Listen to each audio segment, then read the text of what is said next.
Sweet the silver sky, bright as spring begins to wane. The moon lights my way. And man, you gotta see a Caribbean moon to see it light your way. Yeah.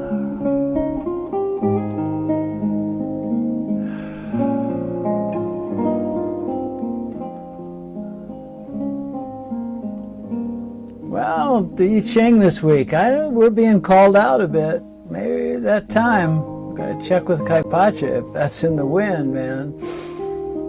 Because it's time, it's a humbling time. Huh? Yeah, don't get carried away. Look around you, you see what happens when people get carried away by their ego. Oh my God. Oh. It's all around us. Yeah, but so is love. This week, the week of May 7th, 2018. Yo! Yeah. Number 15, Kyan, humbling. I told you. Above is Kun, the center of the earth. Below is Yen, the quiet mountain. Unsteady, unshakable, and steady, firm and still. The wisdom, now open to gratitude. Be humble. Be modest. Be modest. You have so much right now. Dig it. Your riches in knowledge, spirit, consciousness. They're growing. They become a part of you. And then come obstacles. But you can clear the obstacles and know your position in life by being humble in the context of possessing such vital knowledge and insight. It's an incredibly powerful combination, but you've got to be humble. Look to your accomplishments in your career. Look to your relationships. Look to your heart. Open the light to spirit. It is good to shine and very necessary so that your light illuminates the truth for your tribe to see. Know that you will shine much brighter in humility than you will in ego expression. Accept this. In your tribe, you are now of great influence in these moments as you travel. It becomes very important that you recognize that you do have great influence and that you set an example for your tribe by being humble. Now, it doesn't mean scraping and bowing to the king or any of that stuff. In this coming cycle, live modestly, humbly, serving others, all others. Great teachers, they dismiss any claims of their greatness and point only to the kindness of their teachers and the blessings of the Creator. And man, I got that one. So grateful for my teachers. Been so kind to me. And the divine, the Creator, I can only say thank you. All right, so pull up on the reins. Whoa, it's not the time to advance. Now, there may be things that have been left hanging. Maybe they're incomplete. But leave them be. Turn the outcome over to Spirit. Remain that way through this cycle. Your harvest, at this point, is aging, curing, so that it will be supple and malleable to the efforts that you will soon exert. The temptation, as you begin to see the plenitude of the harvest, is to begin to distribute it, using it for gain, for favor, for more riches. This is a familiar song played by the ego to take you out of the present. Man, the minute you slip out of the present, your ego's got you. Have trust that the river of abundance will find you. You've set everything in motion, so let it be. Now, this is going to take discipline and big-time self-love to achieve this state of being found in your stillness, being into your journey, opening up to the emptiness that you experience when you close your eyes in meditation. Make a subtle shift in the way that you've been thinking. Not that your thinking's been wrong, it's just the opposite. You have thought, maybe overthought, the positive aspects of obstacles. And you've handled it. You know, that thing of, God, well, I must be a lesson here. That was terrible that happened. You know, I broke up. Oh, must be something about it. I lost a business. Well, I must learn something from it. Well, that's easy to say in retrospect, man, but when you're in it, oh, obstacles. Consider recent losses. Losses of people, relationships, things that have made their exit, or you know that they will go soon, so don't fret. This will free you up for a new way of being, a new way of thinking. And that's the idea. You see, this is the way to remembering who you are, remembering your authenticity, that real you, that part of you that's been waiting to be seen and to be recognized and to be brought forward. When you find that the way you've been relating and doing things lately has brought satisfaction in some areas of your life, we humans, we have the tendency to want to stick with those methods, but this time in your progress, change them. Risk, that's what's called for now.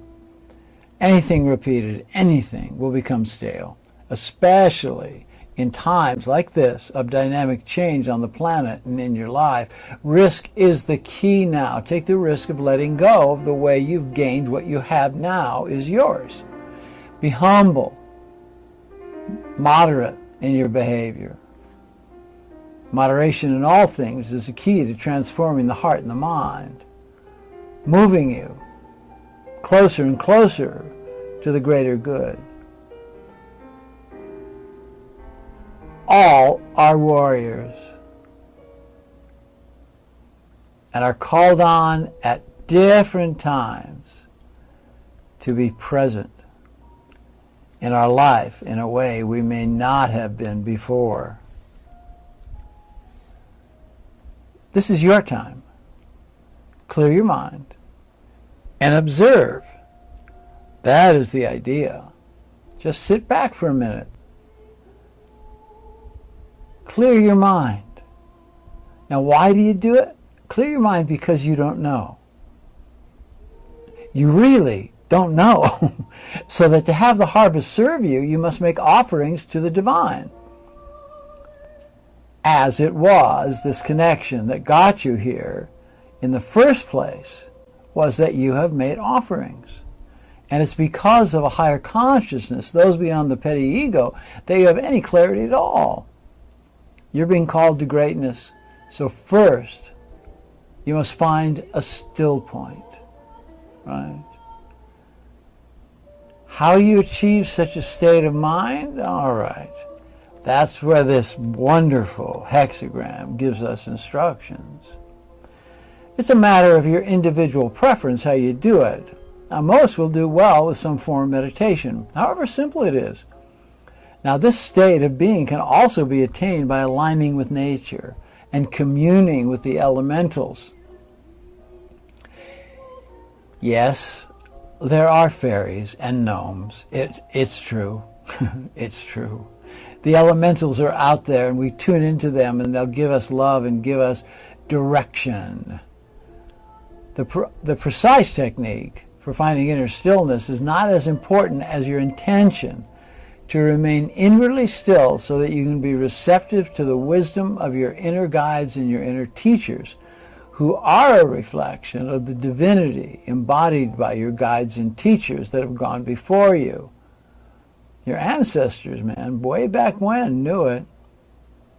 Often, when we attain success, old patterns try to reassert themselves. And before we realize it, we can get caught up again. The knee-jerk fear, you might lose what you've gained. Yeah, that's that thing about stuff, huh? I gotta protect my stuff. Yeah. You're feeling that something that has been well-deserved and you've worked hard for might be taken away, or that you might be cheated. It can cause you to behave without compassion, without empathy. You risk, in those movements, becoming rigid with fear. Some will act as if their way is the only correct way and staunchly refuse to open to other possibilities.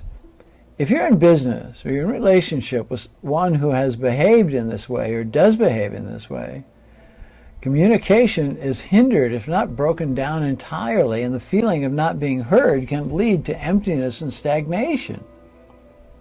If you are both acting this way, one of you had better wake the fuck up and fast, as such a dynamic in a relationship is untenable. Through self-imposed inner limitations, by quieting the ego, corralling self-importance, you'll be able to connect with the energy that pulses up from the core of the earth, our mother, giving to us her beating heart filled with love and compassion. It's unselfish love, no conditions. And it comes no matter where you're at in your journey. Exercising compassion and kindness in the face of chaos and fearmongers is of the greatest challenges. You know, all those people who want to scare you. You know, the ones who say, fear God. Hey, God doesn't want to be feared. He wants to be friends. You know, wants to be the divine that you can count on. And, you know, precisely why you will find benefit by finding inner stillness is the movement. Walk, work with dignity. Literally, spine erect. Literally, so you receive the full dose of energy being transmitted to Earth at this time, and let me tell you, it's awesome. It's entering through the soles of your feet, rising up through your chakras, and coming in as well through the crown chakra. What is going on, what is available to all now, is unprecedented in human existence. Light is coming at warp speed. We're in a dynamic of rapid change here on Earth. Don't doubt it. Other sources from other realms and universes are assisting us if we choose to raise our collective consciousness. All you need to do to assist in this process is to be humble, achieve quietude, and let Earth's helpers and teachers transmit to you what is vital at this time. Listen, watch, wake up, listen. As much is beginning to be accomplished as a result of the influence of what we call the higher realms. You can tap into that at will and feel healing coming through you, so that all you touch and all those you love will be enhanced by simply by your humble presence. Yeah. This is the lesson of Wu Wei. Doing by doing nothing. Nothing. Nothing at all except to be in your integrity, to have humility and compassion, and to be kind. This week, intoned by this hexagram, is the beginning of the opening into a broad and vast blue sky, which you can, by choice and only by choice, walk into, man, and never look back. Don't look back, said Bob Dylan. Blessings. Hold tight the reins. Don't jam forward. Don't let the ego push you. And feel the love. And love like you've never loved before. Because what is now unfolding here on Earth has never occurred before. And you are part of it. Here to witness and become part of this vast hologram of kindness, love, and being. Yeah. That's the idea, you see. Now we have choice. We talk about the new earth, the golden age. You can choose to be a part of it. Just like you can choose stillness and you can choose love. We're all in this together. Don't doubt that for a moment. Not for a moment. Because the way that we are and the way that we can be is dynamic.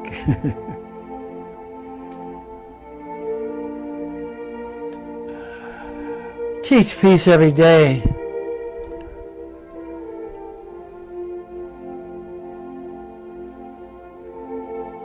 Native American healer says in his diagnosis, asks these 4 questions. When did you last dance? When did you last sing? When did you last tell someone your story? And when did you last hear someone else's story? Whew. That is powerful. So, sing, dance, talk story, and listen. Listen. And walk in gratitude and walk in love. Yeah. Yeah. Sweet the silver sky, bright as spring begins to wane. The moon lights my way. Yeah, she does.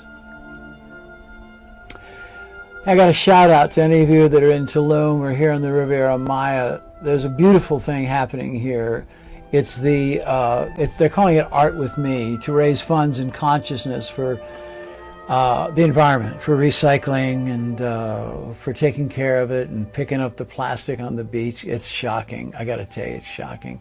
I was walking on the beach here down in the reserve, and man, I saw a refrigerator wash up. I mean, come on. And they say it's coming from the tsunami in Japan, making its way here. So clean up every little bit that you can. Give love to our Gaia. So we're doing the best we can down here, having an event to wake people up. It's going to be the weekend of next week, this coming week, which is Thursday the 10th through Sunday the 13th. And listen, if you're here on Thursday the 10th, I'm having a photography show. I'm kind of excited. I haven't had a show in a while. And it's called Doors of Perception. It's my photographs of the doors from 1967. So there's going to be a show at a little restaurant called Akumari, which is at a hotel called B Tulum on the beach. So if you're here, please come and join me. There's one shot of I have Jim Morrison when Jim was having beer for breakfast. And so I'm inviting everybody to come join me and have a beer, and I will talk story. And I got no problem doing that, as you know. Well, I send you love, happiness, and a way to be. So be that.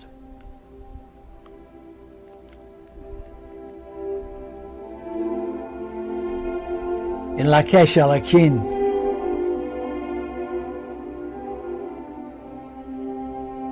I am the other you. And I like it that way. Namaste, sisters. Namaste, brothers.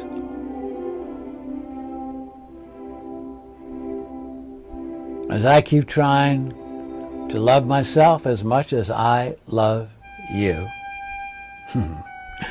Namaste.